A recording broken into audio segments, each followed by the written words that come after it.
sya'y panorin ko. Kat pamintamin siyang kapang manpet ya papuri. Jaka pengat ilaw bintang Lajan layu boy ay sisi.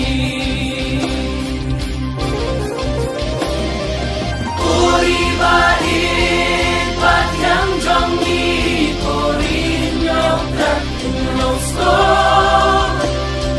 Rinari boy rilong kasih dak sya'y panorin ko. Kat pamintamin siyang kapang manpet ya papuri. Jaka pengat ilaw bintang